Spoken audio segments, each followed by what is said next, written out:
আসসালামু আলাইকুম Priyan, welcome back to my channel. তো বন্ধুরা, আজকে ডে 18।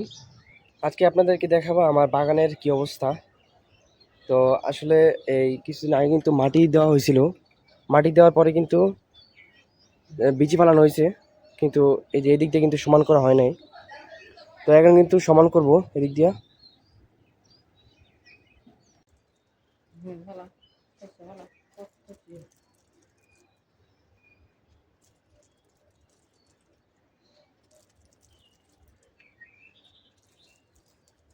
বন্ধুরা, এখন কিন্তু জায়গাগুলো সমান করতে হইব।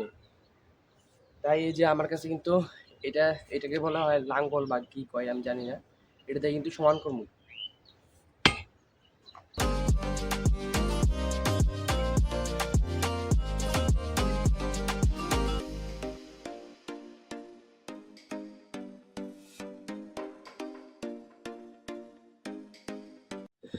গাইজ, খরানে কিন্তু সব কিছু শুকাই গেছে, এখন পানি দিমু। অরান হয়ে গেছি এইখানে কোবায়া,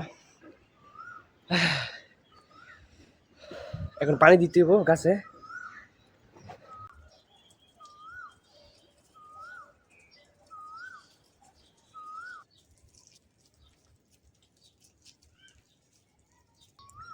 বন্ধুরা, আসলে অনেক গরমের কারণে মাটি শুকায় একদম একদম শুকনা হয়ে গেছে, ফাইটে গেছে মাটি।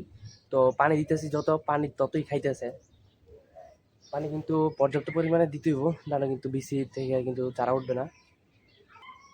এই জায়গায় কিন্তু দাঁড়া, তারপরে লাল শাক, মূলা, হজ, তারপরে হইতেছে কলমি শাক, পুঁই শাক, হ্যাঁ, তারপরে আর কি ফেলানো হয়েছে, আরো অনেক কিছু বিচি ফেলানো হয়েছে। গাছ লাগাইলে আর বেশি লাগাইলেই হয় না, এটার পেছনে কিন্তু সময় দিতে হয়, পানি দিতে হয়, পরিষ্কার পরিচ্ছন্ন রাখতে হয়। তারপরে দেখে কিন্তু আমরা সেই ফসলটা ভোগ করতে পারি। সব কিছু একটা একটা ধাপ আছে, একটা একটা করে ধাপ পেরিয়ে কিন্তু সাফল্যের দ্বারপ্রান্তে যাইতে হয়। পৃথিবীতে সব কিছু কিন্তু ছোট থেকে বড় হয়।